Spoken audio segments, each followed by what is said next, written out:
월세에서 전세로 또 전세에서 자가로 대다수 우리 국민들의 목표, 자신의 집을 마련하는 겁니다. 내 집 마련의 꿈을 이루고 나면 행복할 것 같은데 소득에 따라 또 생애 주기에 따라 만족도는 다르다는 연구 결과가 나왔습니다. 이번 연구를 진행한 LH토지주택연구원 손희주 박사 저희 스튜디오에 모셨습니다. 예, 박사님 어서 오십시오. 네, 안녕하세요. 반갑습니다. 정말 우리나라에서는 그 내 집이라는 것이 각별합니다. 네. 예, 특별하고요. 뭔가 내가 집이 있으면 안정감이 생기고 또 삶의 질도 높아질 거라는 생각 때문인데 뭐 실제 그런 부분도 있긴 하고요. 그래서 모든 직장인들이 많은 직장인들이 내 집을 갖는 것을 꿈으로 또 목표라고 사는 것 같아요. 어떻게 보십니까? 네, 맞습니다. 우리나라에서는 이제 집이라는 것이 단순히 어떠한 뭐 집의 그 물리적인 공간뿐만이 아니고 그 이상의 가치를 갖는 것 같습니다. 예. 말씀하신 것처럼 어떠한 안정감에 대한 문제들도 굉장히 큰 것 같고요. 예. 그러다 보니까 이제 뭐 전세 가구로 지내면서 이제 내가 이사를 해야 된다거나 아니면 아이들을 전학을 보내야 된다거나 이러한 문제점에 있어서 조금 해방되는 느낌을 가지게 되는 것 같고요. 예. 또 특히나 요즘 같은 경우에는 이제 주택이 단지 주거뿐만이 아니고 뭐 어떠한 자산으로서의 역할도 하다 보니까 예. 많은 직장인들이나 많은 국민들이 내 집을 마련하는 것에 대해서 굉장히 큰 열망을 가지게 되는 것이 맞는 것 같습니다. 그 누군가의 꿈이기도 하지만 방금 말씀하신 대로 또 투자의 개념으로도 우리나라에서 많이 쓰이기도 하지 않습니까?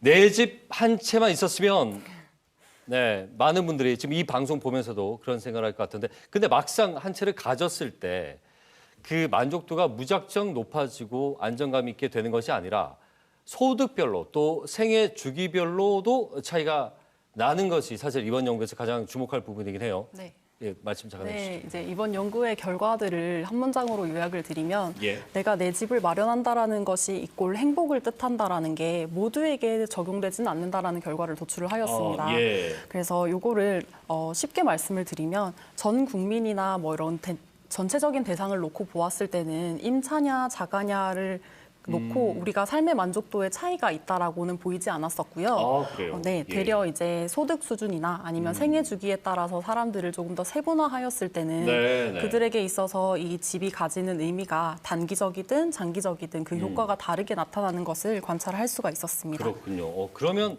사실 통념상 우리 어른들도 그런 얘기하죠. 내 자식이 집을 한 채 빨리 가졌으면 싶고 그러면 인생에서 큰 짐을 덜어내는 거다. 하나의 일처럼 느껴지는데 이 얘기가 조금은 위로가 될 것도 같아요. 무작정 집을 마련하는 것이 삶의 마지막 단계는 아니다라는 결론에도 이를 수 있을 것 같은데 좀 세분화해서 상대적으로 이제 저소득층의 경우 월세나 이제 전세, 그러니까 임차로 살다가 막상 내 집을 마련했을 때 오히려 이 만족도가 떨어지는 경향도 있다고. 이거 재밌습니다. 왜 그렇습니까? 예. 네, 이 부분 같은 경우에는 이제 이 내용을 들으시는 분들이 되게 놀랄 수도 있는 부분일 예, 것 같아요. 예.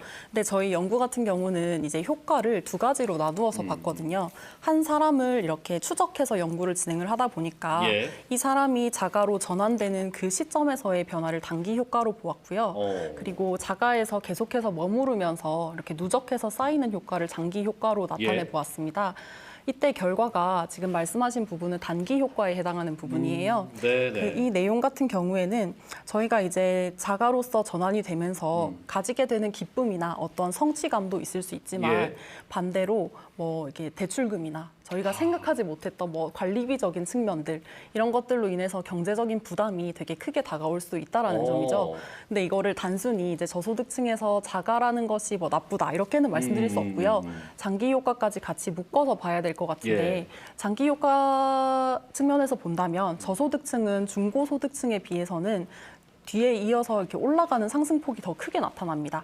그러니까 이걸 예. 요약을 하자면 저소득층 같은 경우에는 초기에 네. 이렇게 단기적인 효과로서는 내가 느끼는 경제적인 부담감 이런 것들 때문에 어떠한 타격을 받을 수는 있지만 네. 장기적인 관점에서 봤을 때는 이 자가라는 것이 주는 안정감이 나에게 있어서 삶의 만족을 이끌어내는 결과로서 이어질 수 있다. 이렇게 그렇군요. 이해하시면 될 것 같습니다. 그렇게 듣고 나니까 또 한 번 또 위로가 되는 것 같아요. 사실 이제 집 살 때 당장 이 대출금을 보고 있으면 눈앞이 캄캄하기도 하고 또 그 아파트나 또 이제 주택에서의 오는 관리비나 관리 비용들 때문에 부담일 수도 있는데 또 길게 보면 그런 것들은 상쇄가 된다라는 얘기고요. 그러면 이제 중고소득층의 경우 집을 한 채 내가 원하는 집을 가졌을 때 아무래도 이제 뭐 좋은 집이면 오랫동안 머물고 싶어 하겠죠. 근데 오랫동안 머문다고 해서 결코 만족도가 또 높아진 건 아니다. 덜 만족스럽게 느낀다는 경향도 있었는데. 예, 이것도 재밌습니다. 네, 이 부분 같은 네. 경우에는 이제 중고소득층이 저소득층이랑 되게 다른 결과를 나타냈습니다. 네네. 그래서 중고소득층의 단기랑 장기의 효과를 놓고 본다면 단기적으로는 중고소득층에서는 이 주택이 내가 어떻게 점유를 하고 있는가가 삶의 만족에 큰 영향을 주진 않습니다. 예. 그 이유는 이제 중고소득층 같은 경우에는 어느 정도 생활의 안정감을 가지고 있던 예. 사람들이기 때문에 자가로서의 전환이 거기에서 크게 어떠한 역할을 하지는 않는 것으로 드러났고요. 네, 네. 이걸 이제 장기적인 측면에서 보았을 때 이제 말씀하신 것처럼 되게 재밌는 포인트인데 예.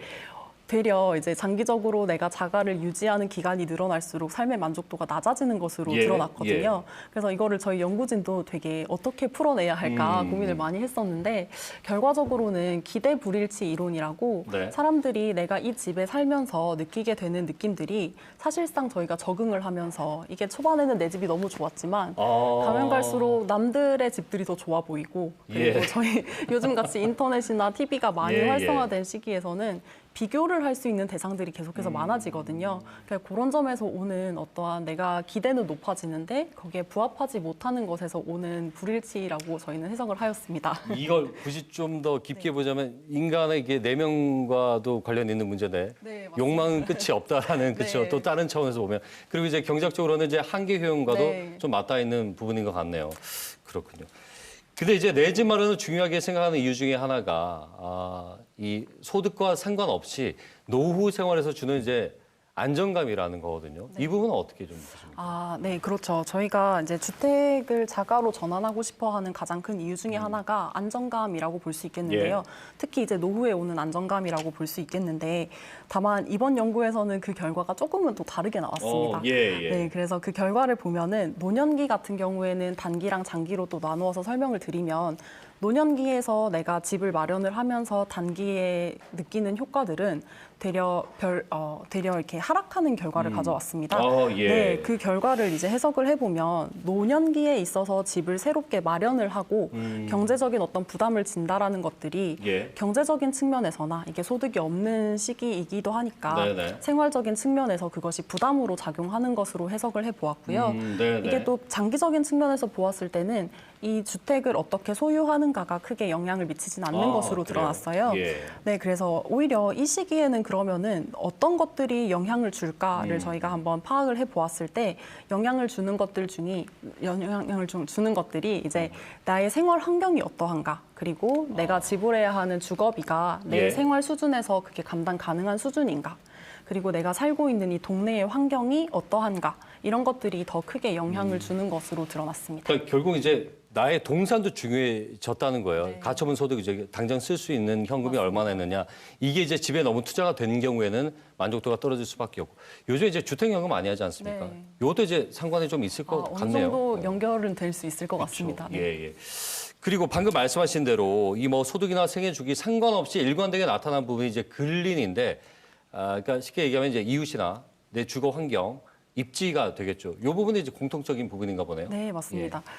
이제 이 질문이 제가 생각하기에는 제 연구의 하이라이트라고도 볼 수 있을 네네. 것 같은데 소득이 어떻든 생애 주기가 어떻든 앞서 뭐 노년기든 아니든 이러한 것들을 떠나서 삶의 만족에 있어서 가장 크게 영향을 주는 것들이 근린환경 만족도인 네. 것으로 드러났고요.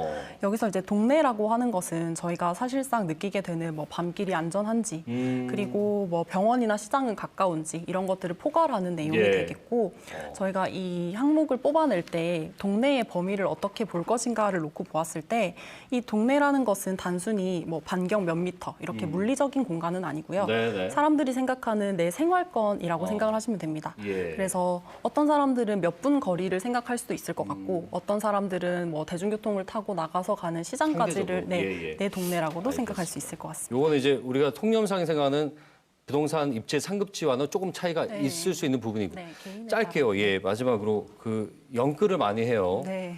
예, 정서적으로도 또 사회적으로도 여러 논란이 되기도 하는데 마지막에 끝으로 한 말씀 정리해 주시죠. 네, 이번 연구에서 제가 이것에 대해서는 뭐 이렇다 저렇다라고 말씀드릴 수는 없을 것 같고요. 예. 다만 연구의 결과를 바탕으로 하나 말씀을 드리면 영끌이라는 것이 대출금이 얼마나 큰가 보다는 이 대출금을 내가 감당할 수 있느냐가 더 유의한 변수로 나왔거든요. 그렇기 때문에 이제 뭐 영끌을 하는 거 이런 것들을 뭐 본인의 선택일 수 있겠지만 그 과정에서 내가 이것들을 감당할 수 있을지 예. 이것들을 지불하고도 내 생활을 유지할 수 있을지는 한번 생각을 해보시는 게 좋을 것 같습니다. 알겠습니다. 이번 연구 결과가 가장 중요한 것은 이제 정부의 주택 정책에 어떻게 반영이 장기적으로 될 건지를 또 지켜봐야 되지 않을까 싶습니다. 오늘 멀리서 오셨는데 말씀 잘 들었습니다. 고맙습니다. 네, 감사합니다. LH 손희주 박사와 함께 얘기 나눠봤습니다.